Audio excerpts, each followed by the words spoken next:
계속해서 말씀드립니다. 계속 기근의 때에 대해서 말씀하고 있는데, 셋째인 검은 말이 움직이면 여러분 반드시 기근이 옵니다.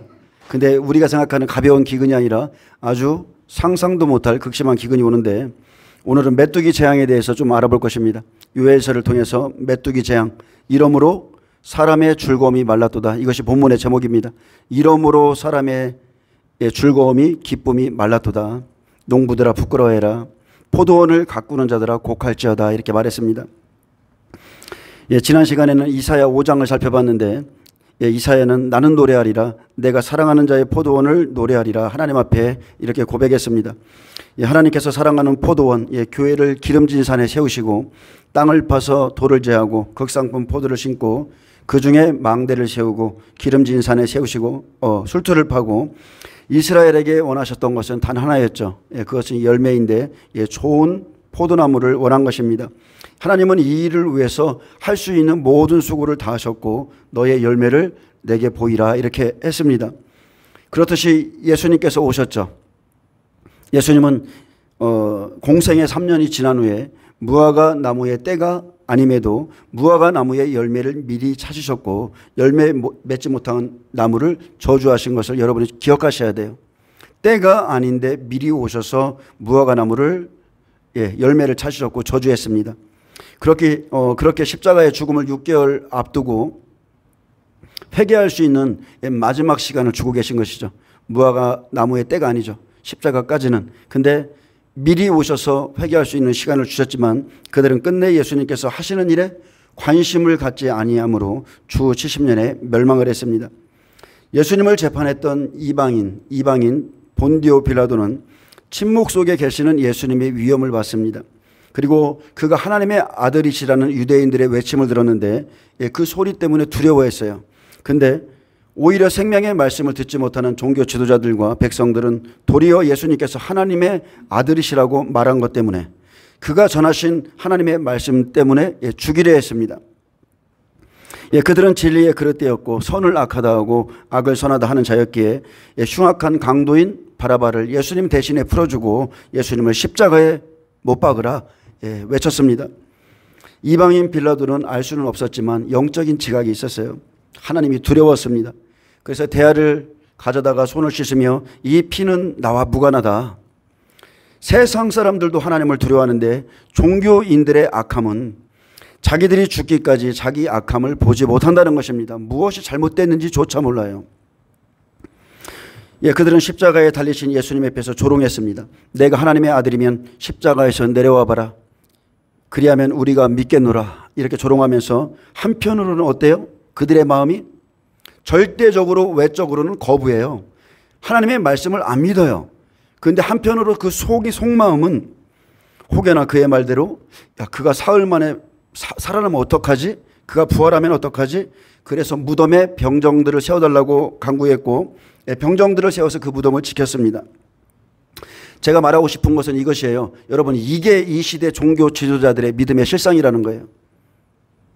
진리를 취하지 못하는 교회의 종들과 성도들의 모습이 이렇다는 것입니다. 이래도 좋고 저래도 좋고 진리가 무엇인지를 몰라요. 제 말을 잘 들으시길 바랍니다. 십자가를 지지 않는 예수님은 없죠. 예수님은 그 일 때문에 오셨잖아요. 십자가를 지지 않는 그리스도인들 없어요. 우리는 반드시 자기 십자가를 지고 예수님을 따라야 되는 존재예요. 그런데 사탄은 이 시대에 교회를 속이고 있다는 거죠. 너희는 십자가를 지지 않아도 돼. 너희는 그 길 가지 않아도 돼. 너희는 다 그냥 교회는 환난전 죽어될 거야.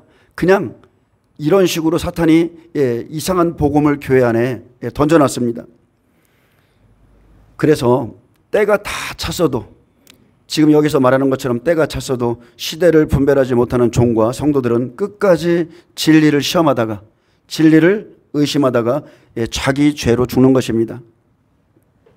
하나님께서 이사야를 통해서 드러낸 것은 포도원의 호화로움과 허영에 대한 것이었습니다.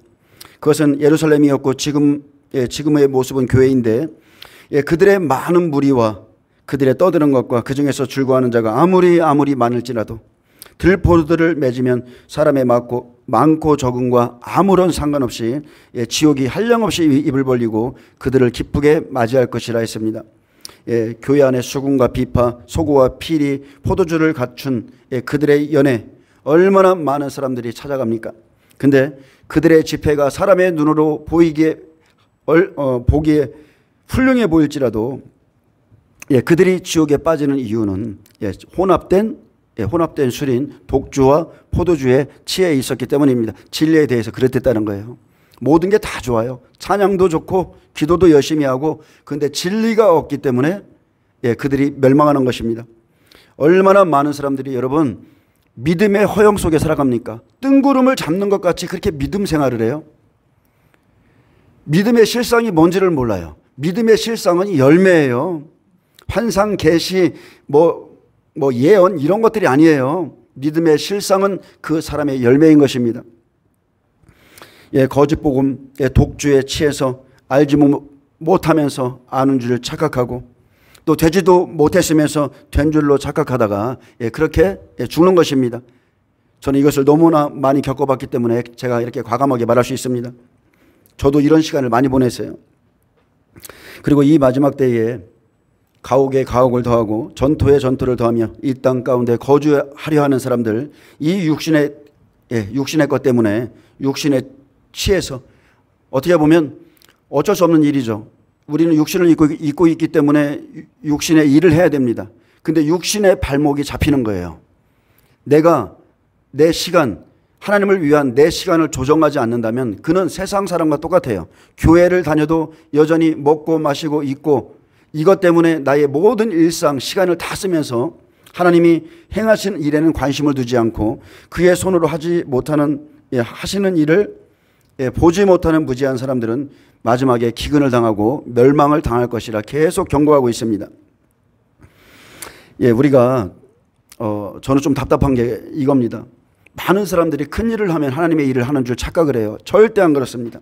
하나님께서 유다와 예루살렘을 그 사람들을 부르시고 뭐라고 그랬어요? 이제 나와 내 교회 사이에서 사리를 한번 판단해 보자. 내가 너희에게 이렇게 했는데 한번 사리를 판단해 보자. 이제 내가 내 포도원에 어떻게 행할지를 알게 하리라, 이렇게 말씀하시면서 앞으로 행하실 심판의 내용에 대해서 알게 하셨는데, 그날에는 울타리와 담을 걷어 짓밟히게 하고 구름에게 명하사 비가 내리지 못하게 하며 열을 가리 포도원에 겨우 포도주 한 바트가 나겠고 한 호멜의 종자를 뿌려도 간신히 한 에바가 나리라, 이렇게 말했습니다. 그래서 계시록 6장 6절, 한 데나리온의 밀한데요, 한 데나리온의 보리 석대로다. 그래서 검은 말을 통해서 극심한 기근에 사로잡힐 것을 말씀하셨기에 우리는 이 시대에 하나님께서 행하실 일에 관심을 갖고 곧 다가올 마지막 때의 예언의 말씀을 지금 하나씩 지금 살펴보고 있는 겁니다. 이것은 그냥 은혜의 차원이 아니에요.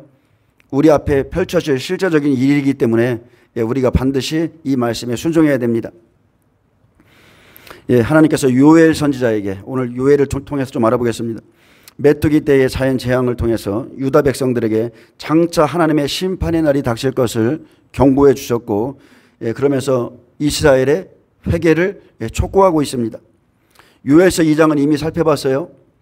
큰 군대인 메뚜기를 통해서 붉은 말이 하는 일을 살펴봤는데, 시온에서 나팔을 불고 경고의 소리를 질러주어서 짐승들이 이렇게 할 것이다, 이렇게 기록해 놓았지만 요엘서 1장은 그에 앞서서 요엘을 통해서 유다 백성들에게 기근을 경고하시는 말씀이 기록되어 있습니다. 기근이 먼저 온다.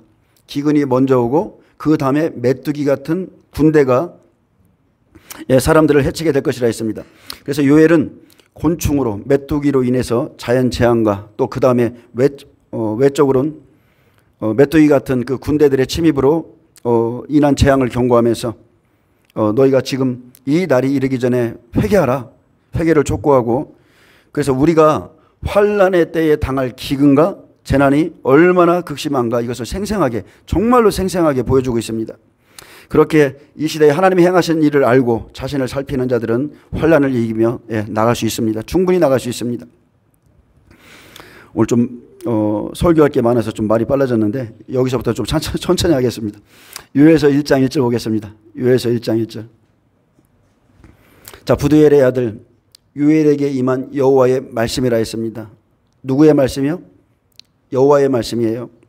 유엘이라는 이름은 여호와는 우리 하나님이시다라는 신앙 고백과 같은 의미인데, 여호와의 말씀이라 이렇게 고백함으로 나의 모든 말은 말씀의 기원이 하나님께 있으니 너희는 이것을 들으라 이렇게 말한 것입니다. 늙은 자들아 너희는 이것을 들을지어다.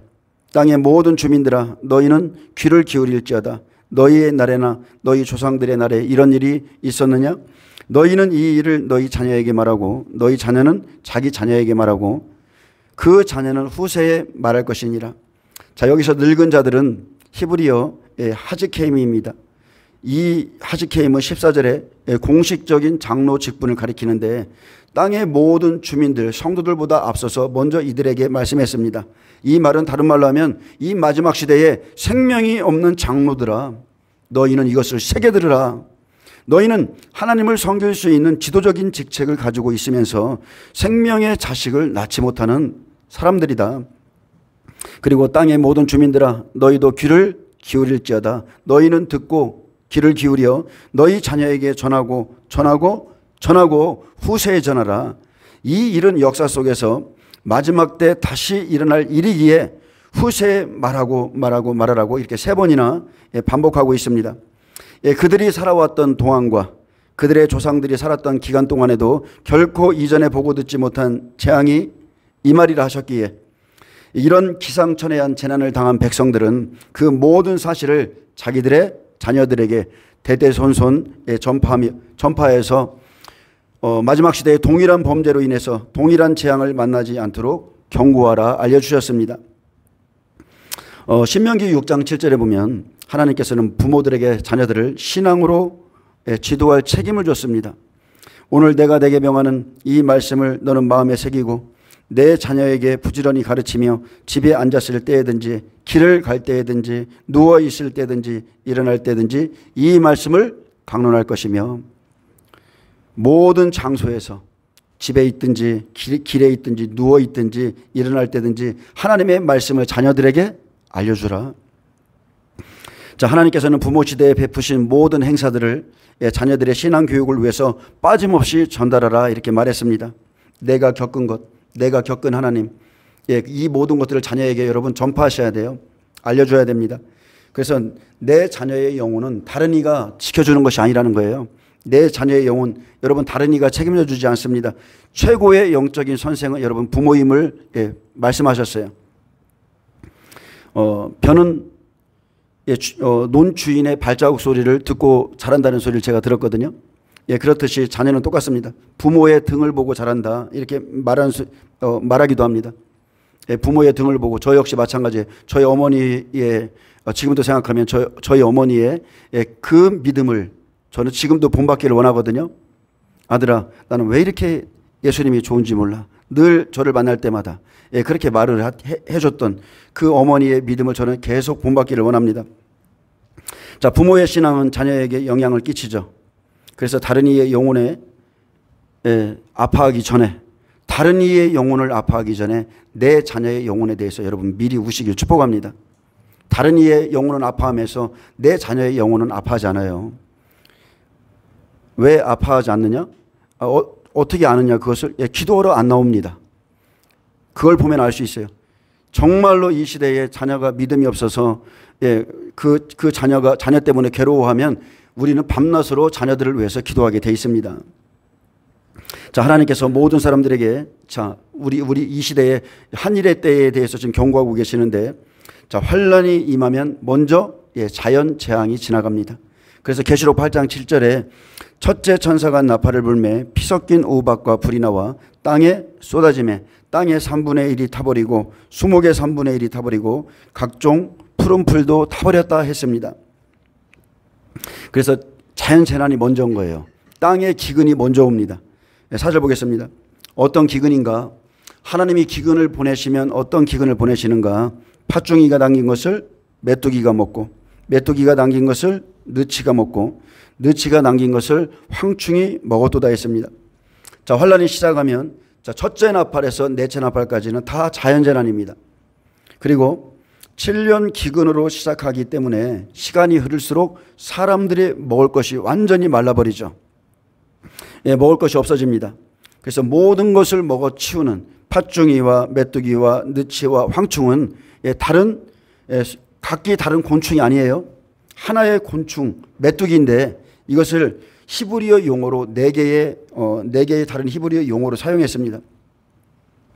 자, 팥중이와 메뚜기와 느치와 황충은 각각 다른 4개 히브리어 용어로 되어 있는데 각각 다른 어원을 통해서 메뚜기의 특성을 잘 나타내고 있는 것입니다. 그래서 가잠, 팥중이는 가잠이에요. 그것은 자르다.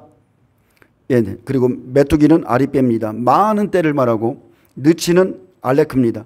급하게 갉아먹는 모습을 의미하고, 그리고 황충은 황충을 뜻하는 하실은 끝장을 낸다는 의미를 갖고 있습니다. 똑같은 메뚜기인데 이렇게 속성을 말하는 거예요. 그래서 메뚜기 재앙을 통해서 하나님께서 하실 일은 두 가지인데, 첫째는 메뚜기를 보내서 완전한 기근을 내리시고, 두 번째는 메뚜기 같은 한 민족의 한이족의 군대를 보내셔서 끝장을 내겠다. 하나님이 말씀하신 그대로 철저히 파괴하겠다. 이런 의미를 담고 있습니다. 그래서 계시록 9장 1절에 3절에 보면 이 황충이 어디에 나옵니까? 계시록 9장에 나오잖아요. 다섯째 나팔이죠. 다섯째 나팔은 2년이 지나고 나서 거의 3년에 가까운 그 시간이에요. 이제 3년째 3년 6개월이니까 2년 한 중반 정도 되겠네요. 2년 중반 정도에 다섯째 나팔인데, 사탄이 하늘에서 떨어지고 무저갱의 열쇠를 받아 무저갱의 문을 열면 황충이 정갈의 권세와 같은 권세를 가지고 무저갱에서 땅 위로 연기같이 나올 것을 말하고 있습니다. 그래서 다섯째 나팔에서부터 화가 있으리라 말씀하셨는데, 자, 황충은 메뚜기의 장성한 모습이에요. 그래서 1에서 사나팔까지는 자연 재난으로 모든 것을 다 치고, 그리고 실제적인 고난, 황충이 먹는 날이 되면, 다섯째 나팔이 되면 무저갱의 문이 여러분 열리는 것입니다. 그래서 제가 여러분에게 계속 기도하라, 영권을 받아라. 그렇지 않으면 생각으로 치고 들어오고 마음으로 치고 들어오고 사탄이 우리를 충동질하면 견딜 수 있는 육체가 없다. 말씀으로 성령으로 무장되지 않은 사람은 그날에 살 수가 없어요. 그래서 강력한 악의 영들이 올라옵니다. 그날에는 죽고 싶어도 죽을 수 없게 하고 정갈이 쏘는 것 같은 고통으로서 사람들을 5달 동안 괴롭게 한다고 했습니다. 그래서 요엘서 2장에 넘어가 보면 25절에 여호와의 날에 이르게 될 메뚜기와 느치와 황충과 팥중이는 여호와께서 보낸 크고 강한 군대라고 그랬어요. 이 군대가 누구냐? 악한 영들이 들어간 군대예요. 무저갱에서 악한 황충들이 풀어져서 그 황충이 사람 속에 들어가서 그 군대가 이들을 치러 오는 것입니다. 자, 팥중이와 메뚜기와 느치와 황충이 먹었다는 것은 간접적인 자연 재앙을 말씀하고 있고, 그리고 자연 재앙이 이제 조금 주춤한 건 아니지만 하나님께서 다른 것을 예비하셨죠. 이제 황충을 보낼 때에는 이것은 직접적인 재앙입니다. 사람의 몸을 직접 치는 시험이에요. 그래서 이때는 열국을 모아서 유엔 산하의 모든 나라가 세계 단일 정부를 수립하고, 이때는 믿는 자들을, 그리스도인들을 해야 할 때입니다. 이때는 하나님께서 성도들을 내어준 바 되는 시기라고 그랬고, 갈수록 이제 이 일이 일어나기 위해서 각 나라의 경제는 무너질 것이고 하나님의 말씀 그대로 기근은 임할 것이며, 그 후에 세계 단일 정부, 단일 경제, 단일 국가가 세워져서 이제 적그리스도가 때가 되면 믿는 자들을 헤아려 잡으러 다니는 때를 말합니다. 그리고 우리가 지금 보고 있습니다. 이제 앞으로 WHO 다보스 포럼에서 말한 모든 것들이 실제가 되는 것을 우리는 지금 날마다 경험하고 있어요. 요엘이 말씀을 받았을 때 예레미야도 동일한 말씀을 받았습니다. 예레미야 51장 6절에 보면 마지막 때 바벨론을 멸하시는 여호와의 보복의 때에 대해서 기록해 놨는데, 예레미야 51장 6절에 보면 바벨론 가운데서 도망하여 나와서 각기 생명을 구원하고, 바벨론 가운데서 나와서 도망하여 각기 생명을 구원하고 그의 죄악으로 말미암아 끊어짐을 보지 말지어다. 이는 여호와의 보복의 때니 그에게 보복하시리라. 이때는 알곡과 가라지를 가르시죠. 바벨론은 여호와의 손에 잡혀 있어 온 세계가 취하게 하는 금잔이라 문 민족이 그 포도주를 마심으로 미쳤도다 했습니다. 예, 그 포도주를 마신 사람은 미칩니다. 음녀가 주는 포도주를 마침으로 모든 열방이 심판을 받게 됩니다. 또 계시록 17장 2절에도 음녀의 모습에 대해서 말하는데 음녀는 전 3년 반 활동하고 그리고 마칠 때 죽습니다. 땅의 임금들도 그와 더불어 음행하였고 또 땅에 사는 자들도 그 음행의 포도주에 취하였다고 곧 성령으로 나를 데리고 광야로 가니라. 내가 보니 여자가 붉은빛 짐승을 탔는데, 여기서는 음녀가 붉은빛 짐승을 부리죠. 계시록 6장 붉은 말이에요. 이 부분은 설명을 했고, 또 그 짐승의 몸에 하나님을 모독하는 이름들이 가득하고 7머리와 10뿔이 있으며 그 여자는, 그 여자에 대해서 여러분 제가 좀 설명을 할게요. 자줏빛과 붉은빛 옷을 입고 금과 보석과 진주를 꾸미고 손에 금잔을 가졌는데, 그럼 누구죠? 예, 로마 교황이에요. 가증한 물건과 그의 음행에 더러운 것들이 가득하다 했습니다. 이 음녀 교황이 하나님을 대적하고 말로 모독하고 수많은 하나님의 백성들을 미혹해서 음부로 다 끌고 가죠. 음부로 끌고 갑니다. 예, 얼마 전에 뉴스에서 나왔듯이 2027년 이제 앞으로 100만 명의 가톨릭 청년들이 대한민국에 온다고 그랬어요.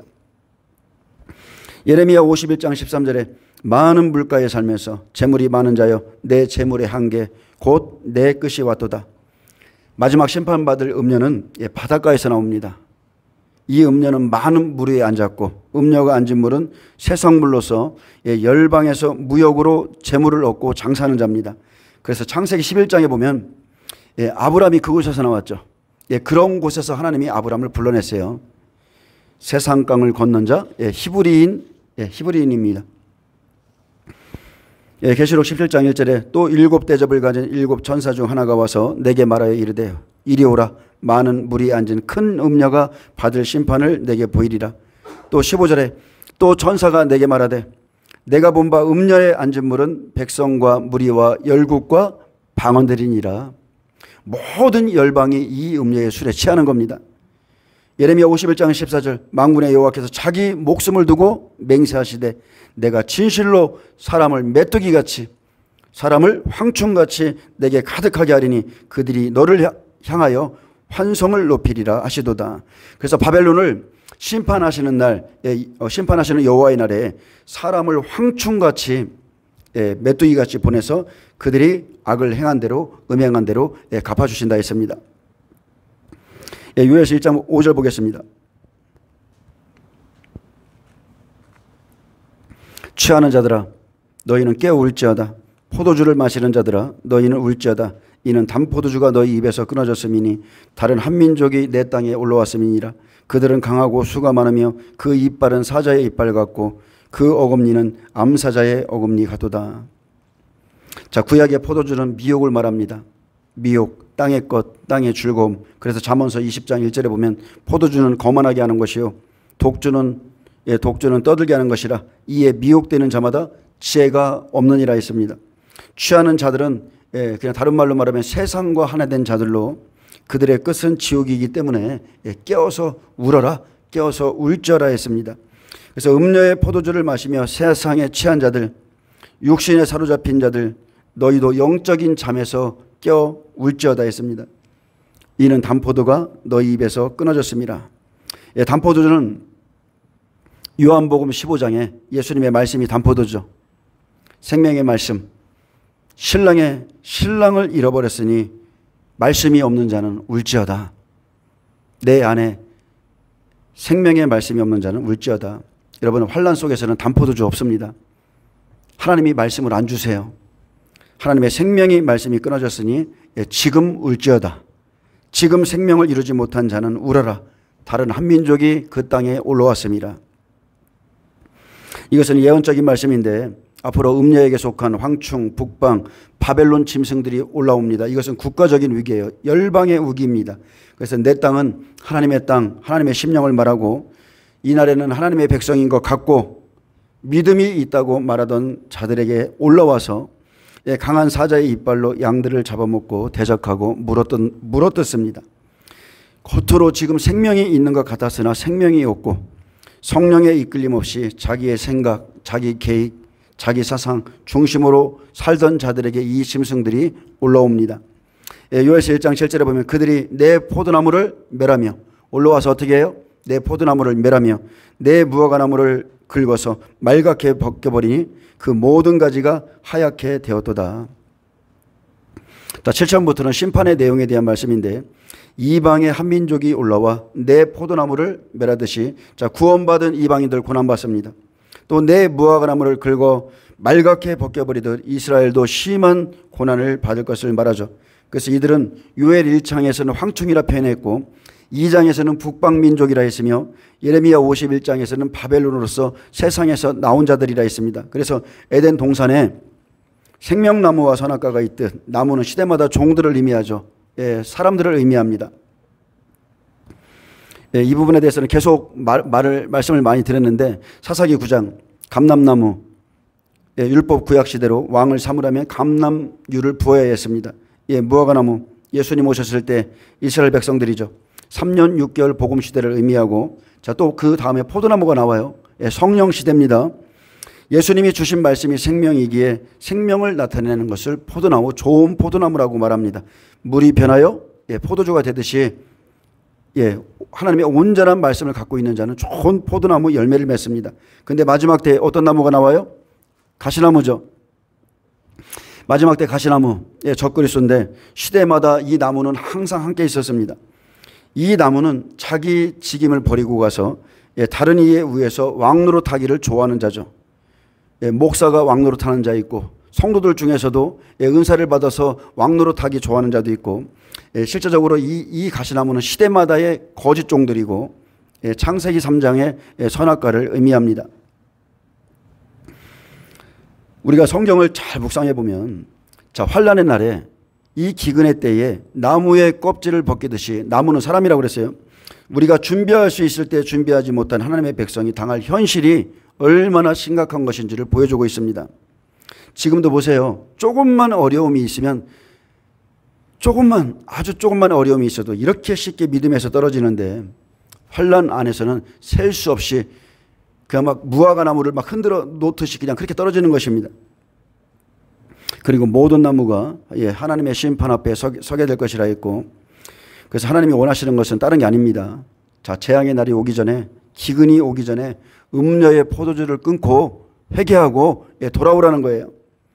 그래서 회개하지 않으면 그 죄가 너희를 사망과 절망의 자리로 끌고 가니 지금 이 예언의 말씀을 듣고 돌아오라.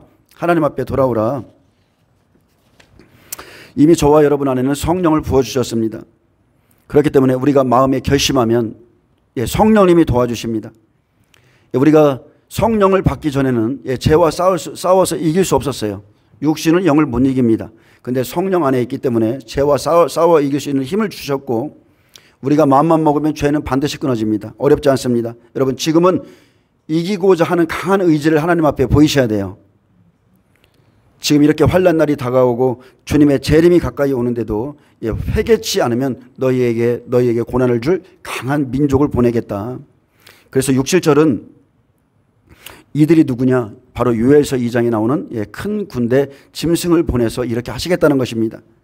그럼 우리가 어떻게 해야 돼요? 8절 말씀처럼 하면 됩니다. 너희는 처녀가 어렸을 때에, 이것은 비유의 말씀이죠. 너희는 처녀가 어렸을 때에 약혼한 남자로 말미암아 굵은 배로 동이고 애국왕같이 할지어다. 처녀는 히브리어 베틀라인데 하나님의 택한 백성을 상징합니다. 그래서 하나님과 유다 백성과 맺은 언약 관계예요. 아직 결혼이 안 했어요. 약혼만 했습니다. 그렇기 때문에 처녀가 결혼도 못한 상태로 남편을 잃을 것 같은 그 애절한 슬픔으로 애곡하라. 결혼하지 못할 그런 슬픔으로 애곡하라 하셨어요. 그래서 신랑 되신 예수, 남편이신 예수님을 잃어버린 것을 애곡해라. 너희가 어렸을 때 그 순수한 마음으로 하나님과 약혼한 것처럼 이제 신랑을 맞이하기 위해 굵은 배로 동이고 더러워진 마음과 행실을 회개하라. 굵은 배는 회개죠. 굵은 옷은 회개입니다. 그렇지 아니하면 여호와의 날이 얼마나 처절한지를 보여주겠다. 이렇게 말씀하셨고요. 계시록 2장 4절에서 5절. 그러나 너를 책망할 것이 있나니. 잘한 것들이 많이 있습니다. 근데 너를 책망할 것이 있나니 너의 처음 사랑을 버렸느니라. 그러므로 이 사랑이 어디서 떨어졌는지를 생각하고 회개하여 처음 행위를 가지라. 만일 그리하지 아니하고 회개하지 아니하면 내가 내게 가서 내 촛대를 그 자리에서 옮기리라. 자, 촛대를 옮기면 이렇게 심판이 임하면 무슨 일이 생깁니까? 구절 같은 일이 생깁니다. 소재와 전제가 여호와의 전에 끊어졌고, 이것은 2장 14절에 있습니다. 이 말씀은. 자, 소재와 전제가 여호와의 전에 끊어졌고 여호와께 수종드는 제사장은 슬퍼하도다. 자, 메뚜기 때의 재난으로 기근이 오면 매일 번제와 함께 드리던 소재와 전제를 드릴 수 없습니다. 이 말은 다른 말로 하면 예배를 못 드린다는 거예요. 예배를 멈추게 하겠다. 드릴 곡식과 제물이 그치고 하나님과 맺은 언약관계, 매일 드리던 제사와 예배가 다 파괴될 것을 말합니다. 기근이 얼마나 심각한지 곡식과 짐승이 없어 소재와 전제를 드리지 못하죠. 구약의 제사는 빈손으로 나가지 못합니다. 반드시 이 예물을 가지고 나가야 돼요. 그들이 하나님을 떠났었기에 드리고 싶어도 없어서 못 드리는 날이 오죠. 예배가 폐해집니다. 예배가 폐해졌다는 것은, 예배가 끊어진 것은 다른 게 아니죠. 하나님과의 관계가 무너져 버렸다는 거예요. 예전에는 예배 드리는 게 그렇게 기뻤는데 지금은 예배를 드려도 기쁨이 없고 어디를 가서 무엇을 해야 될지조차 모르는 사람들이 정말 많습니다. 그것은 관계가 끊어진 거예요. 관계. 그래서 요엘서 2장 13절에 너희가 옷을 찢지 말고 마음을 찢고 너희 하나님 여호와께로 돌아올지어다. 그는 은혜로우시며 자비로우시며 노하기를 더디하시며 인애가 크시사 뜻을 돌이켜 재앙을 내리지 아니하시리니 주께서 혹시 마음과 뜻을 돌이키시고 그 뒤에 복을 내리사. 자, 이 복은 어떤 복이라고요? 그 뒤에 복을 내리사. 자, 예배의 회복이죠. 너희 하나님 여호와께 소제와 전제를 드리게 하지 아니하실는지 누가 알겠느냐. 자, 환난날에 믿음을 준비하지 못한 제사장들이 슬퍼하듯이 이날은 기쁨이 끊어진, 기쁨이 완전히 말라버리는 슬픔의 날입니다. 그래서 지금 여호와께 수종드는 제사장들, 목회자들이 미리 이 날을 보고 마음을 찢고 슬퍼해야 됩니다. 그러나 게으른 종들은 전혀 슬퍼하지 않죠. 하나님께 이러한 심판의 말씀을 받은 적이 없기 때문에 그들은 지금도 예수님의 강림은 아직 멀었다. 아직 멀었다 이렇게 말합니다. 그래서 10절에 밭이 황무하고 토지가 마르니 곡식이 떨어지며 새 포도주가 말랐고 기름이 다하였도다. 자, 모든 것이 다 말라버리죠. 사람의 기쁨이 될 만한 모든 것이 여러분 다 끊어져요. 밭이 황무하고 토지가 마르니 세상에 취해 신랑이 오실 것을 준비하지 못한 심령들의 밭, 심령의 땅이 마르니 이것은 좋지 못한 땅입니다. 연약한 곡식들은 미리 떨어져 거둘 곡식이 없습니다. 또 심령에 준비한 말씀, 생명이 없어서 곡식이 떨어지고 새 포도주도 말랐고 기름이 다하였도다. 새 포도주가 말랐다는 것은 여러분 생명이 그쳤다는 거예요. 양육의 말씀이 없다는 뜻입니다. 사람들이 믿음의 형태는 가지고 있지만 복음의 열정도 없고 갈급함도 잃어버렸고 그냥 습관적으로 살고 처음 뜨거웠던 그 신앙의 믿음의 역동성을 다 잃어버렸다는 거예요. 이것은 앞으로 환난 안에 들어가 보세요. 더합니다. 모든 것이 사람들이 무엇을 해야 될지조차 모르게 될 것입니다. 그래서 지금 나를 살피셔야 돼요. 내 마음, 내 심령의 밭이 지금 미지근하고 냉랭해져 있다면 내가 앞으로 어떻게 되며 어디에 속하게 될지를 미리 말씀으로 보시길 바랍니다. 그래서 더 이상 이렇게 살면 안 된다. 주님의 신부라면 마음을 찢고 지금 돌이키고 여러분 예배를 회복하세요. 예배는 다른 게 아니에요. 하나님과의 관계예요. 이런 사람들이 마태복음 25장 3절에 미련한 5 처녀와 같습니다. 마태복음 25장 3절에 미련한 자들은 등을 가지되 이렇게 말해요. 많은 사람들이 이 등을 가진 것만 가지고 나는 구원받았다 이러고 있어요. 이 등은 외면의 모습을 지금 보여주는 거예요. 그리스도인들의 외면의 모습. 자, 교회의 모습 속에 구원의 등을 가진 자들이 있는데 기름을 가지지 아니하였다는 겁니다. 기름은 각 사람 속에 있는 내면의 모습이죠. 그 사람들 안에 말씀과 성령의 기름 부으심이 없다는 겁니다. 채워져 있지 않아요. 그래서 생명을 얻지 못했기 때문에, 준비하지 못했기 때문에 그들은 열매가 없습니다. 그날에, 그 어두운 날에 생명의 말씀이 떨어질 것이고 성령의 기름을 준비하는 아는 자의 등불은 다 꺼져갑니다. 다 꺼져가요. 지금은 일곱 교회 시대입니다. 교회 시대가 끝난 게 아니에요. 그래서 여러분이 교회에 나오시면 기름을 파는 자들이 곳곳에 있습니다. 여러분은 그 기름을 사셔야 돼요. 이 기름은 따르게 사는 게 아니에요. 예배 가운데 하나님이 부어주시는 거예요.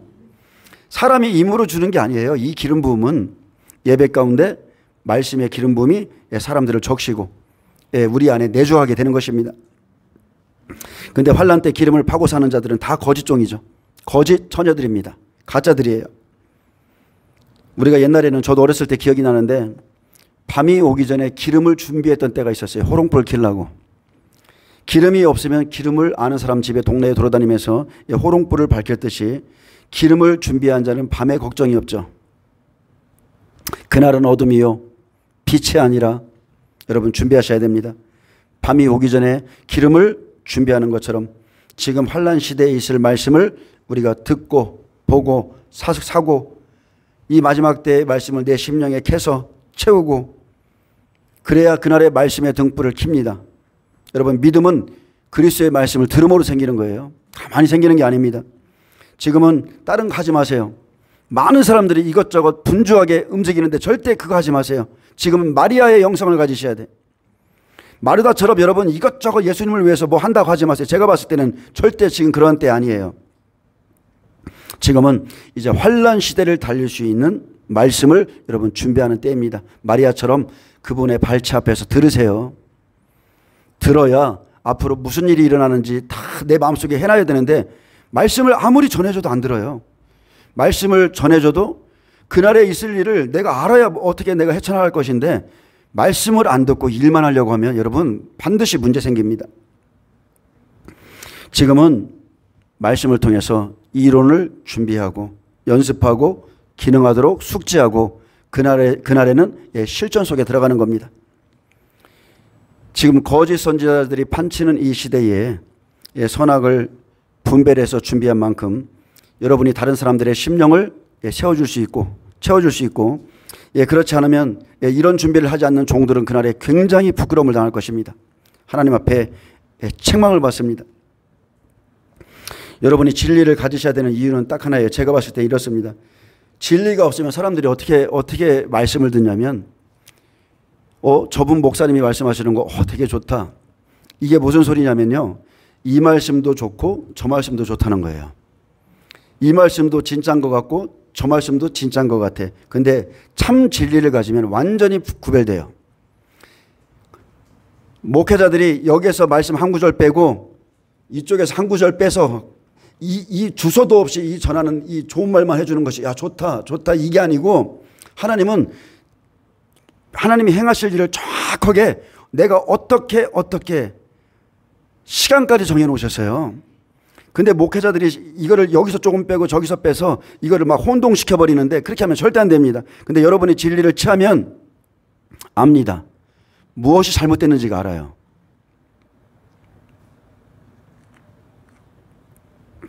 거짓 종들이 확실히 분별이 될 것입니다. 많은 사람들이 거짓 종들 이렇게 말하면은 굉장히 좀 기분 나쁘게 생각할 수 있고, 저도 이런 말은 사실 하고 싶지 않거든요. 근데 하나님의 말씀과 다른 것을 전하면 거짓 종이에요. 하나님의 말씀과 다른 것을 전하고 그 사람을 쫓아가면 그 마지막은 사망입니다. 반드시 사망입니다. 그래서 자꾸 거짓 종이라고 그러는 거예요. 유에서 1장 11절에 농부들아 너희는 부끄러워할지어다. 포도원을 가꾸는 자들아 종들아 너희도 곡할지어다. 이는 밀과 보리 때문이라. 밭의 소산이 다 없어졌습니다. 밭의 소산, 이것은 다 육신의 것이죠. 7년 기근을 통해서 다 없어지는 날이 옵니다. 농부들은 누구예요? 하나님의 종들. 농부들은 하나님의 종들이고, 또 농부는 주인의 포도원을 가꾸는 사람들입니다. 그래서 각 농부의 소유가 있어요. 10달란트, 5달란트 하나님이 맡겨준 소유가 있어요. 농부의 소유가 있기 때문에 농부는 자기의 밭만 잘 관리하면 됩니다. 성도들의 심령을 바치라고 표현하잖아요. 내게 준 그 밭만 잘 관리하면 돼요. 그래서 이 성도들의 심령을 바치라고 할 때 잘 가꿔야 되기 때문에 농부라고 표현하고, 이 심령을 갈아엎을 때는 소라고 이렇게 표현합니다. 그래서 너희는 부끄러워하라 했습니다. 농부들아 너희는 부끄러워할지어다. 너희는 제발 부끄러운 줄 알아라. 포도원을 가꾸며 환난 날을 준비시키지 못하는 종들은 부끄러워할지어다. 왜 그렇습니까? 생명이 달려있기 때문에. 이는 밀과 보리 때문이고 밭의 소산이 다 없어졌습니다. 성도는 밭입니다. 그래서 어떤 종을 만나느냐에 따라서 그 밭은 천지 차이가 달라지죠. 농부가 뿌려준 말씀으로, 담임 목사님이 뿌려준 말씀으로 자라야 되는데, 농부가 어떤 씨를 뿌리는지 모른다면, 그 농부가 뿌려준 말씀을 받아들이지 못한다면 그는 길가밭이나 똑같습니다. 새가 와서 먹어버리는 거예요. 아무리 말씀을 전해줘도 내 믿음이 자라지 않고, 이 심령의 밭이 변화가 없는 것은 다 마귀에게 말씀을 빼앗겼기 때문에 그렇습니다. 열매가 없죠. 반드시 그런 사람은 열매 없습니다. 그래서 모든 일에는 영적인 순서가 있습니다. 저는 이것을 좀 말씀드리고 싶어요. 모든 것에는 영적인 순서가 있어요. 사람이 하나님의 일을 하는 것은, 첫째, 예수님께서 예수님의 제자들을 3년 반이나 데리고 다니면서 말씀을 채우는 시간을 주는 거예요. 계속 하나님의 뜻을 알려주는 거예요. 이 길을 걸어가야 된다 알려주고, 그 다음에 성령을 부어주시고 그 성령님 안에서 계속 하나님의 영으로 인도함을 받는 겁니다. 근데 말씀을 몰라. 신부가 신랑이 무슨 말을 하는지 관심이 없어요. 말씀을 모르면 결국 자기가 걷는 길은 무슨 길이에요? 자기 뜻, 자기 생각, 자기가 원하는 것을 쫓아 그냥 가는 거예요. 하나님의 뜻이랑 아무 상관없이. 자, 기근이 오면 육신으로 먹고 사는 거 여러분 끝납니다. 그때는 다른 게 없고 그냥 준비된 믿음으로 사는 때예요. 그냥 버티는 때입니다. 그래서 우리가 이 시대의 동부들은 우리 시대가 아닌 다른 시대에 주님이 오신다고 말하면 절대 안 됩니다. 반드시 이 시대에 주님 오십니다. 만약에 그렇게 말하는 종이 있다면 그것은 소경이 소경을 인도하고 있는 것이고, 하나님께서는 지금 한 3년 동안 이 질병을 통해서 주님이 오실 것을 다 보여주셨어요. 재난이 이렇게 올 것이라 다 보여주셨고, 재난의 징조죠. 한 번만 더 팬데믹이 오면 이제 평화협정이 맺어질 겁니다. 삼성전도 세워질 것이고, 적그리스도가 자연스럽게 등장할 것이고, 그렇게 여러분 환란에 들어갈 겁니다. 그래서 농부들은, 성도들이 주님 앞에 설 수 있도록 이전 시대에 주님의 말씀을 선포해 주는 거예요. 항상 그 일이 일어나기 전에 이런 일이 일어날 것이다 미리 선포해 주고, 성도들은 그 말씀을 받아들여서 준비하는 것입니다. 그래서 여러분, 앞으로 일어날 일들을 말씀을 통해서 한번 예측해 보세요. 듣는 것으로 끝나지 말고, 제가 여러분에게 도표를 주셨잖아요. 혹시나 이 말씀을 듣는 분 중에 도표가 없다고 그러면 저한테 연락 주시면 도표를 다 보내드리겠습니다. 도표가 있기 때문에 앞으로 이렇게 이 시간에 일어날 것이다 다 예측해 보시고, 그 순서는 약간의 차이는 있습니다. 완전히 틀린 게 아니고 약간의 차이가 있을 수 있지만, 그렇게 이 말씀을 듣고 준비하는 자는 여러분 생명으로 인도받을 것입니다. 그래서 아브람, 이삭, 야곱이 끝나가는 이 시대에 요셉의 환란에 대해서 반드시 가르쳐 줘야 되고, 농부들은 이 환란의 매뉴얼을 숙지해야 돼요. 이것을 가지고 곡식들이 자라도록 지금 말씀을 심어줘야 됩니다. 그것이 때를 따라 양식을 나눠주며 하나님이 기뻐하는 일을 하는 종이고, 이것이 생명을 주는 것입니다. 그렇지 않으면 종들이 드려야 돼요.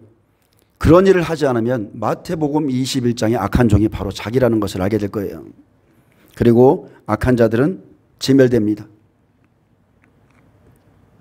그리고 저는 모든 것을 목회자의 책임으로 돌리지 않습니다. 귀에 아무리 딱지가 않도록 말해줘도 못 듣는 사람은 못 들어요. 순종할 마음이 없는 사람은 여전히 자기 생각으로 갑니다. 그래서 이것은 구원은 각자의 몫이에요. 각자의 몫이에요. 제가 다른 곳에서 하나님의 일에 관심을 두지 않는 성도들에 대해서 말하겠지만, 모든 것을 목회자의 탓으로 돌릴 수가 없어요. 예, 마태복음 21장 40절에 그러면 포도원 주인이 올 때에 그 농부들을 어떻게 하겠느냐 이랬습니다. 예수님이 오실 때에 그 농부들을 어떻게 하겠느냐. 그래서 요엘서 1장 11절 이 종들은 누구예요? 이 농부들 포도원을 가꾸지 못한 부끄러운 종들이죠. 준비시키지 못한 종들인데 예, 그들이 말하되 그 악한 자들을 진멸하고 포도원은 제때 열매를 바칠 만한 다른 농부들에게 새로 줄지니이다. 예수께서 이르시되 너희가 성경의 건축자들이 버린 돌이 자 외식하는 바리새인들이 버린 돌이죠. 예수님은 성전에 건축하는 자들이 버린 돌이라고 그랬어요. 성전을 건축하는 것은 바리새인, 서기관, 종교 지도자들이죠. 이것을 건축해 주는 거예요. 근데 예, 그들이 버린 돌이 예수님이시죠. 모퉁이의 머릿돌이 되었나니 이것은 주로 말미암아 된 것이요 우리 눈에 기야도함을 읽어본 일이 없느냐. 이 말씀의 내용은 이렇습니다. 한 집주인이 농부들에게 세를 주고 타국에 갔는데 이제 열매가 거둘 때가 되면 농부들에 대한 결산의 날이 온다는 것입니다. 농부들에 대한 결산. 열매가 없으면 바로 실과를 바칠 수 있는 농부에게 넘긴다고 그랬죠.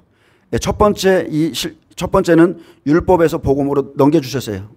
예수님이 이들이 말씀을 안 받았기 때문에 실과를 낼 수 있는 12 제자들에게 이것을 넘겨주셨습니다.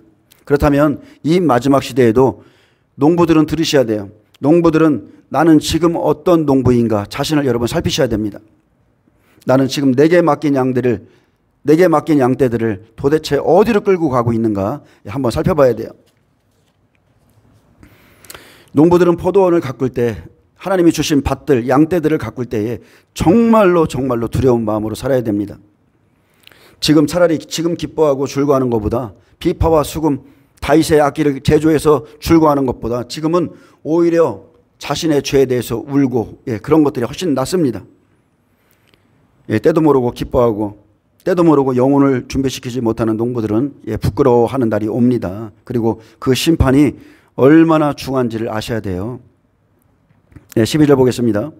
자, 포도나무가 시들었고 무화과나무가 말랐으며 석류나무와 대추나무와 사과나무와 밭의 모든 나무가 다 시들었으니 이러므로 사람의 즐거움이 말랐도다. 인간의 희락이 말랐도다.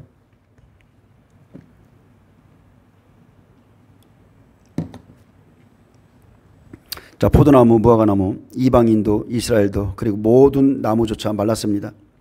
세상에 먹고 살 것이 없어졌습니다. 사람의 희노애락이 다 없어졌어요. 하나님의 날이라고 해서 기다렸는데 오히려 하나님의 날에 인간의 즐거움이 다 사라졌습니다. 완전히 말라버려서. 그런데 모든 사람이 이런 기근을 당하겠지만 생명을 준비한 자에게는 모세와 때와 같이 하나님이 만나를 주실 것이고 그리고 준비된 것으로 자기가 그 시간을 견디게 될 것입니다. 또 믿는 자와 준비한 자도 기근을 당하겠지만 기근을 기근으로 여기지 않는 사람들이 있어요. 진리를 가진 자는 기근을 기근으로 당하지 않습니다. 그냥 하나님의 말씀이 이루어지는 것을 어렵겠지만 보는 기쁨이 있습니다. 모세를 보세요. 모세를 하나님이 부르시고 모세가 광야로 백성들을 데리고 나가서 땅에 씨를 뿌렸습니다. 백성들의 마음에 씨를 뿌려주셨어요. 하나님 말씀을 뿌려주셨고 길쌈도 안 했죠. 길쌈도 안 했지만 가나안에 들어가기까지 모세를 통해 주신 말씀대로 하나님께서 만나와 메추라기를 다 내려주셨습니다. 그래서 지금 우리가 환란에 들어가기 전에 지금 이렇게 받은 말씀이 만나가 되어서 여러분 환란을 살아가게 될 것입니다. 하지만 여전히 세상에 있는 것들을 의지했던 자들은 기근으로 말라버릴 때 그들의 희락도 마릅니다. 이러므로 사람의 즐거움이 다 말랐도다. 기근으로 육신의 것이 시들어가는 날 인생의 희락도 같이 말라 그들은 슬퍼하게 되고 근데 믿는 자들은 안 그래요. 이 날을 준비한 사람들은 절대 안 그렇습니다. 욥 보세요. 욥은 어떻습니까? 욥은 정말로 믿음의 사람이었어요. 그가 가진 모든 재물을 의지한 사람이 아니고 그걸 다 쳤었을 때도 그는 슬퍼하지 않았습니다. 그에게 재물은 믿음과 아무런 상관이 없었어요.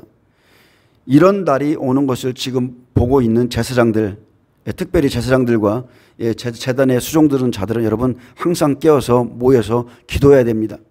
그래서 13절에 이렇게 말합니다. 제사장들아 너희는 굵은 배로 동이고 슬피 울지어다. 제단에 수종드는 자들아 너희는 울지어다. 내 하나님께 수종드는 자들아 너희는 와서 굵은 베옷을 입고 밤이 새도록 누울지어다. 회개하며 기도하라. 이는 소제와 전제를 너희 하나님의 성전에 드리지 못함이로다.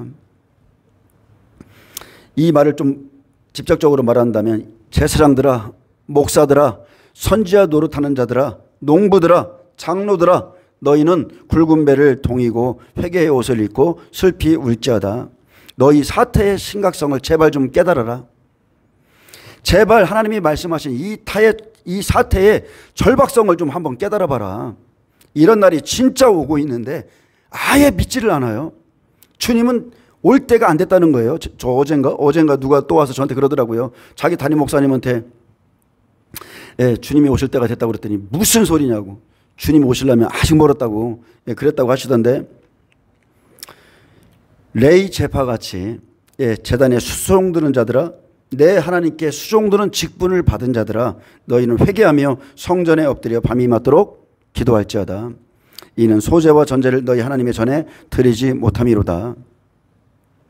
여러분, 은혜를 잃어버리면 예배가 그칩니다. 예배가 잘 드려도 기쁨이 없어요. 예배가 그치면 무슨 일이 생겨요? 하나님께서 그에게 주시는 생명의 말씀이 없어요. 예배를 드리지 않으면 하나님의 뜻을 받을 수 없습니다. 예배를 드리지 않으면서도 하나님의 뜻을 받고 있다? 영적으로 잘 분별하셔야 돼요. 이 시대에 하나님의 종일지라도 환난 안에서 전해줄 말씀을 받은 적이 없는 종들이 많습니다. 이 부분에 대해서는 뭐라고 할 수 없어요. 왜 그러냐면 그 목사님이 은혜 시대의 종이었기 때문에 그럴 수도 있고요. 아니면 그분이 성경에 말하는 지금 우리가 말하는 게으른 자이기 때문에 못 받았을 수도 있습니다. 어쨌든 간에 하나님의 말씀을 못 받으면 전해줄 말씀이 없는 거예요. 말씀을 받아 먹어야 그 말씀을 전하는 건데 하나님이 그런 은혜를 안 주셨기 때문에 전해줄 말씀이 없습니다. 여호수아는 가나안 땅에 들어가서 7일째 7번 성을 돌았습니다. 그리고 함성을 질렀을 때 율법성 여리고성이 무너졌듯이 예수님께서 가나안 땅에 오셨죠. 복음으로 율법성을 무너뜨렸듯이 복음으로 율법성을 무너뜨렸죠.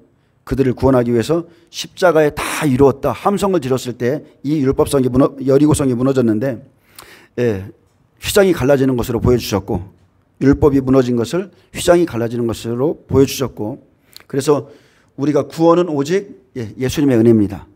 사람이 할 일은 아무것도 없어요. 그리고 이스라엘의 이 율법성 여리고가 무너지고 그 이후에 여리고성보다 훨씬 작은 아이성은 무너지지 않았습니다. 그것을 취하러 갔을 때 사상자가 많이 났는데 그때 그들이 굵은 베옷을 입고 슬피 울며 기도했습니다. 왜 그 성이 무너지지 않았습니까? 그 이유가 무엇입니까? 계속 묻고 물었을 때 그 마지막에 그 이유는 아간의 죄 때문인 것이 드러났고, 여기에서 나오는 아이성은 이방인의 성을 말합니다. 여리고성은 율법성, 그들이 먼저 무너질 것이고, 아이성은 이방인의 심령, 이방인의 성을 말하는데, 아간의 탐심, 다 진멸하라는 하나님의 명령을 먹이고, 그 중에서 좋은 것들은 다 감추고 안 좋은 것은 다 버리고, 그가 감춘 것은 시날산의 외투, 자기의 장막에 들어가서 시날산의 외투, 땅 속에 금을 감추었죠. 이것이 이방인의 심령입니다. 이것이 교회 안에 하나님 예수님을 믿는다고 하는 사람들의 심령이에요. 하나님은 아간의 탐심을 드러냈습니다. 하나하나 다 찾아내셔서 다 계속적으로 물으니까 하나님이 아간의 탐심을 다 드러내셨고 그를 죽이라 죄 싹을 자르게 하셨고 그들이 전쟁에 다시 나가서 승리하게 하신 것처럼 지금 이방인들이 버려야 될 것, 교회가 버려야 될 것이 시날산의 외투와 금입니다. 여러분, 탐심을 버리세요. 탐심은 우상 숭배입니다. 재물과 하나님을 겸하여 절대적으로 섬길 수 없습니다. 그런데 이 시대에 계속 말하지만 재정셈이나 왕의 재정셈이나 다 이것은 사탄에게서 나온 거예요. 하나님은 버리라고 합니다. 지금 하나님의 뜻대로 살지 않으면 그날 영육간의 기근 속에서 하나님을 찾아갈 수 없습니다. 지금처럼 정부가 말하는 대로 하라는 대로 순종하는 그 거짓 선지자들은 그날에도 핍박이 없어서 예배를 드릴 수 있을지 모르겠지만 하나님의 말씀을 섬기는 자들, 이 어미하신 하나님의 말씀, 이 근본주의자적인 이 사람들은요, 그날에 예배 못 드립니다. 다 쫓겨다닐 것입니다. 우리 같은 근심이 없어요. 그들은 우리가 근심하는 근심을 코로나 시대에 해본 적이 없어요. 왜? 정부의 말을 다 듣고 있기 때문에. 바로의 말을, 사탄의 말을 다 듣고 있기 때문에. 그래? 너희들 마음대로 예배드려? 모세가 출애굽시킬 때 어떻게 했어요? 바로가 이 땅에서 예배드려라. 소와 양은 놔두고 나가라. 너희 자녀들은 놔두고 나가라. 그런 식으로 온전하지 못한 예배를 드리게끔 자꾸 유도하잖아요. 그 사람들은 예배를 드릴 겁니다. 그러나 우리 같은 사람들은 예배 그날에 못 드리고 다 쫓겨다닐 거예요. 예, 기근이 시작된 지 2년이 지나면, 예, 느부갓네살 시대처럼 2년이 지나면 우상이 세우죠. 예, 산나팔이 되면 말하는 우상이 세워진다고 그랬어요. 그리고 그때 그 우상에게 경배하지 않는 자들은, 예, 잡아 죽입니다.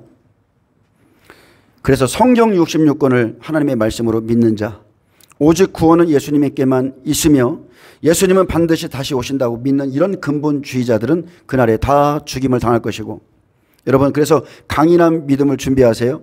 그날을 이길 수 있는 것은 여러분 진실한 믿음밖에 없어요. 정말 얼마나 많은 사람들이 거짓된 믿음을 갖고 있습니까? 정말 저는 시편 2편에 나오는 하늘에 계신 이가 비웃음이요. 그 말의 의미를 알 것 같아요. 조금만 어려움이 오면 이게 정말로 이게 예수님 믿는 사람인가? 어이없는 사람들이 너무나 많습니다. 인자가 올 때 노아의 때와 노새 때와 같다 하셨기에 바로 지금이 무너지지 않는 믿음의 방주를 준비할 때이고, 자, 노아의 때와 같이 하나님의 아들들이 사람의 딸을 아내 삼은 것처럼, 자, 복음이 혼합될 것이고, 예, 그죠? 그리고 인간의 DNA, 믿는 자들의 DNA를 바꿔서, 예, 우리는 지금 두 가닥으로 되어 있는데 하나가 7만 2천, 두 개 합치면 14만 4천이죠. 구원받는 자의 수잖아요.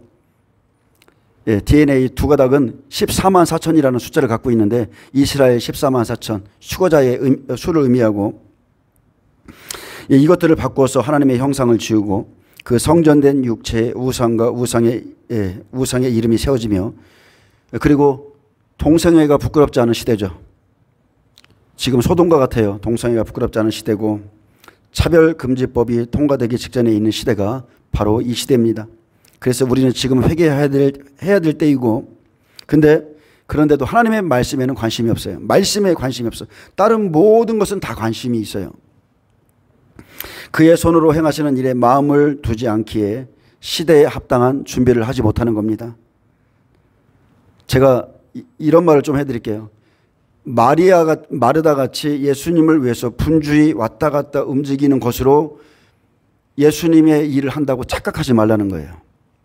마리아 같이 예수님이 죽으실 그 십자가에 달리실 그 시간조차 모르고, 예수님이 언제 죽으며 부활하는 그 시간조차, 이런 어떤 하나님이 하신 그 일에 관심이 없으면서 분주하게 일하지 말라는 거예요. 어차피 그때는 초림의 때라 그렇지 마지막 때는 여러분 말씀 없으면 어둠이에요. 그 사람은 깜깜함에 잡혀가는 것입니다. 말씀이 없으면요, 자기 생각대로 자기 계획대로 그냥 하게 돼 있어요. 그리고 그것이 하나님의 뜻인 줄을 착각합니다. 14절 보겠습니다. 너희는 금식일을 정하고 성회를 소집하여 장로들과 이 땅 모든 주민들을 너희 하나님 여호와의 성전으로 모으고 여호와께 불을 지을지어다.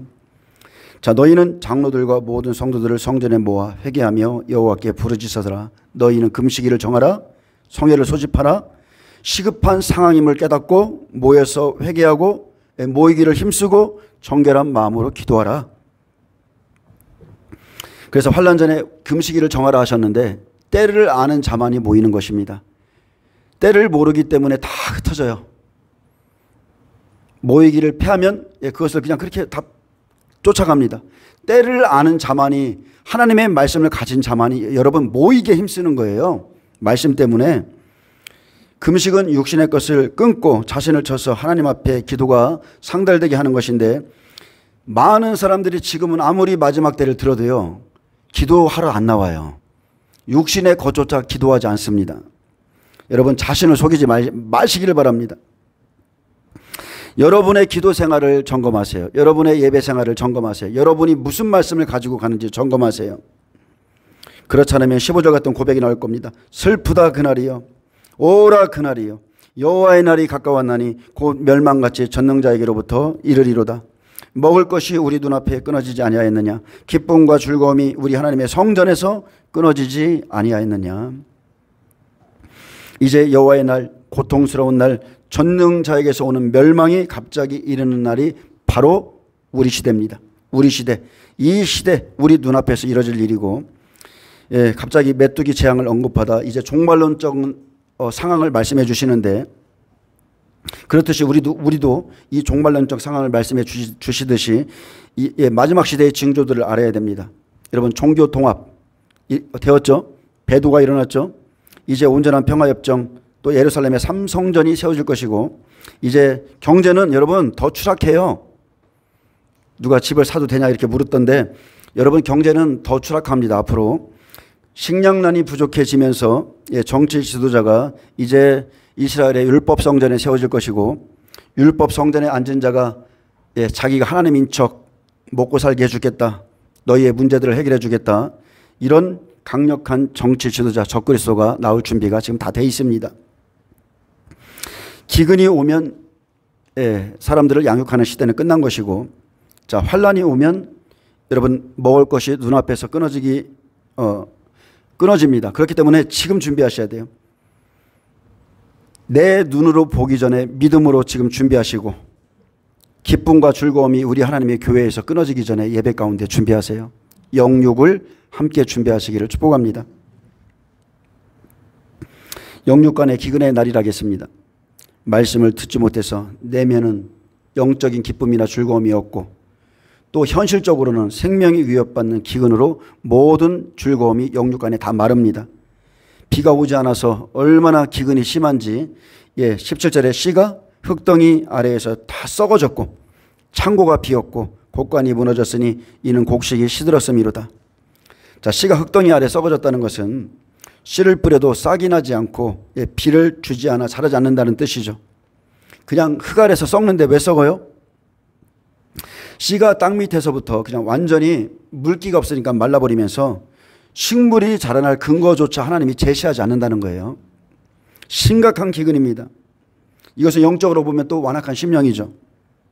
지금은 기후변화로, 저도 지금 저희 교회를 개척하고 나서 화분이 죽어본 적이 없어요. 아마 지금 화분이 죽어본 적이 없는데 올 여름은 안 그래요. 화분이 말라서 계속 죽더라고요. 인도는 45도를 넘어가고 어떤 곳은 50도가 넘어가고 곡식이 자라지 않고 말라버립니다. 밀 수확량이 앞으로 현저히 줄 것이라고 그랬고, 어떤 곳은 이제 쌀 수출을 다 금지하기 시작했죠. 우리나라 뉴스에서도 쌀이 부족하다, 계속 오르고 있다 이렇게 보도하고 있는데, 여러분 세계에 식량 위기가 오는 것은 당연한 거예요. 당연합니다. 캐나다도 한국 면적의 몇 배요? 40배인가 100배인지 뭐 이렇게 다 타버리고 있고, 산불, 홍수, 우박, 지금 기근은 곳곳에서 이미 시작되었고, 내년에는 더 심해질 것이라고 그러는데, 하나님이 기근을 보내시는 그 기근은 이것과도 좋게 비교할 수 없어요. 전 세계 3분의 1입니다. 자, 농사가 안 되니까 창고가 비었고, 농사 지어도 저장할 곡식이었고, 곡식이 시들어 곡간이 무너진다 했습니다. 갈수록 가뭄이고 기근입니다.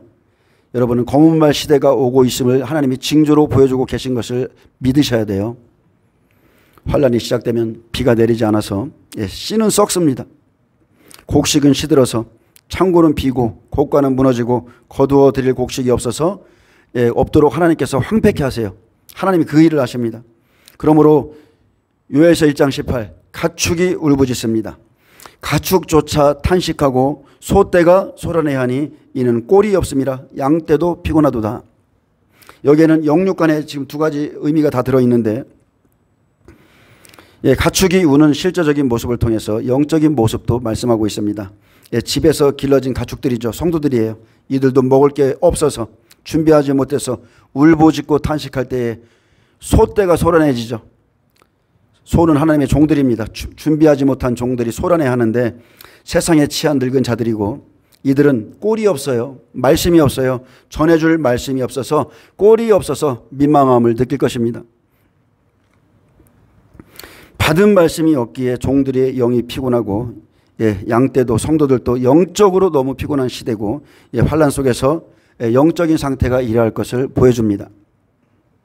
그래서 19절에 부르짖습니다. 여호와여 내가 주께 부르짖으오니 불이 목장의 풀을 살랐고 불꽃이 들의 모든 나무를 살랐음이니이다. 들짐동소 주를 향하여 헐떡거리오니 시내가 다 말랐고 들의 풀이 불에 탔음이니이다. 두 가지 의미가 있습니다. 그날의 불이 모든 사람들이 공적을 시험하죠. 불과 불꽃이 지나갈 때 풀과 나무의 믿음들이 사라질 것이고 또 실제 비가 내리지 않으면 온난화 현상으로 불이 목장과 모든 나무를 태우고 사릅니다. 저는 요번에 그 하하이인가요? 하하이 산불을 보면서 다 탔어요. 모든 나무가. 근데 한 집이 안 탔죠. 뉴스에서 한 집이 안 탄 걸 보여줬잖아요. 예. 마지막 때는 산불 날 거예요. 엄청난 산불이. 왜냐하면 기근이기 때문에 7년 기근이기 때문에 산불이 나서 불이 엄청날 겁니다. 지금은 인위적으로 레이저를 통해서 곳곳에 이 일을 하고 있어요. 인위적으로. 불이 이렇게 날 수가 없습니다. 자, 그날에는 불이 목장과 모든 나무를 태우고 사를 것이고, 자, 태양열에 의해서 또 햇볕에 들짐승이 목마름에 헐떡거리고 타죽고 비가 오지 않아 시내는 다 마릅니다. 엘리야 때랑 똑같습니다. 이 땅의 모든 식물이 다 타버리고 먹을 것이 기근을 통해서 얻게 되기 때문에 요셉 시대에 저장하라 말한 거예요. 시골에 들어가서 씨를 가지고서 이거 농사 지어야지. 여러분 그런 생각 버리세요. 저장이에요. 마지막 시대는. 예, 너무 뜨거워서 비가 내리지 않아서 어떤 곡식도 여러분 자랄 수가 없어요. 저장하시기 바랍니다.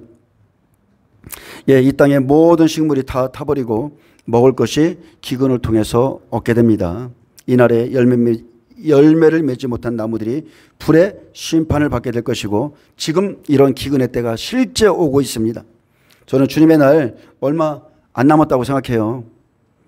뭐 한두 해 차이 정도의 이런 차이는 있겠지만 정말 가깝습니다. 그래서 미리 식량을 비축하신 분들은 말씀 듣고 내가 실수했나 이렇게 생각하지 마세요. 잘하신 거예요. 예, 잘하신 것입니다. 현재도 지금 많은 나라가 전쟁과 가뭄과 기근으로 고생하고 있고, 자, 글로벌리스트들 농사를 못 짓게 하고 자기들은 식량을 비축하고 있고, 그래서 예레미야는 뭐라 하겠습니까? 예레미야 예가를 좀 살펴보세요. 이거는 주일날 정도에 제가 다루겠는데, 예레미야의 애가 그 슬픔의 눈물을 보면 생명을 이으려고 자기의 보물로 먹을 것들을 다 사러 다니고, 예, 그리고 자기의 자녀들을 잡아먹는다고 그랬어요. 먹을 것이 없어서. 예레미야가 막 슬퍼하며 그것을 보고 웁니다. 예레미야가 말한 대로 됐기 때문에. 자, 앞으로 양식과 물 때문에 싸움이 일어날 것입니다. 물과 양식은 금보다 은보다 더 귀해질 것이고, 여러분은 비축하는 것뿐만이 아니라 잘 지키셔야 돼요. 그래서 검은 말의 때, 기근의 때가 오기 전에 미리 금식하고 은혜를 회복하시고, 영적으로는 은혜를 회복하시고 육신적으로는 준비하세요. 예, 근데 여러분 은혜를 받아야 이 말씀이 믿어지는 거예요. 내 영의 성령이 터치가 있어야 정말 하나님이 이 일을 행하실 것이라는 게 믿어지는 거예요. 마지막 때다 그러면서 행실이 개차반이고 준비를 않는 것은 그 사람이 하나님의 영 안에 있지 않는 거예요. 마지막 때가 진짜 내 안에서부터 믿어져야 준비해서 믿음의 길을 갈 수 있는 것입니다. 사람이 아무리 고상해 보여도, 고상한 척해도 며칠만 먹을 것이 없으면 인생의 희노애락이 그치고 탄식하게 돼 있어요. 눈이 확 돌아갑니다. 지금도 이디오피아 아이들 나무에 껍질을 벗겨 먹습니다. 진흙을 쿠키를 만들어서 먹기도 하고 팔기도 해요. 우리는 이것들을 보면서 이 시대에도 그러나? 아직도 이런 사람이 있나? 이렇게 말하지만 실제고, 예, 그들을 불쌍하다 생각하지만 이것은 조금만 있으면 우리가 당할 일이에요. 자신이 환난 안에서 당할 일을 깨닫지 못하는 자들은 이와 같이 될 것입니다. 이 시대에요, 믿음이 없는 사람들은 자신의 호주머니에 돈이 떨어지면 불안해합니다. 근데 하나님의 사람들은 자신의 죄 때문에 불안해해요. 이것이 차이입니다. 하나님의 영 안에 있는 사람 자신의 죄 때문에 늘 불안해하고, 예, 세상의 사람들은, 육신에 의지하는 사람들은 내 손에 뭐 없는 것 때문에 불안해하고, 예, 지난 3년간 사람들은 이 전염병을 겪으면서 하나님을 의지하기보다 불안해하고, 그래서 어떻게 했어요? 하나님을 의지하러 교회에 나와서, 예, 눈물로 기도하고, 주여 이 전염병이 떠나게 없어, 이렇게 기도하는 게 아니라 다 떠나고 의지하지 말아야 될 정부를 의지해서요. 이게 믿음의 실상인 거예요. 그리고 많은 사람들이 우울증으로 힘들어했습니다. 앞으로 더 그럴 겁니다. 앞으로 큰 팬데믹이 올 것이고, 지금 여러분이 의지하는 것이 진정 무엇인가를 한번 점검하셔야 돼요. 분명히 아셔야 됩니다. 유대인들 같이 예수님 오셨을 때 유대인들 같은 믿음을 가지고 있으면 안 됩니다. 하나님께서 가르치신 말씀 행하지 않아요. 행하지 않으면서 뭐라고 하냐면 고르반이래요. 자기 부모에게 해야 될 기본적인 것도 행하지 않으면서 고르반 이러면서도 자기들이 구원받을 줄 착각하고 있어요.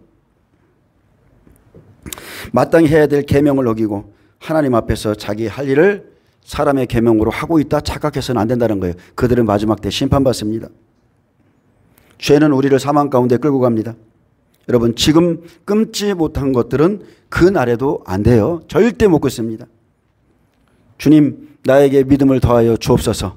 주여, 나에게 믿음을 더하여 주옵소서. 여러분, 이 시대에 믿음을 구하시기 바랍니다. 심지가 견고한 믿음, 굳건한 믿음, 정한 마음을 달라고 기도하시길 바랍니다.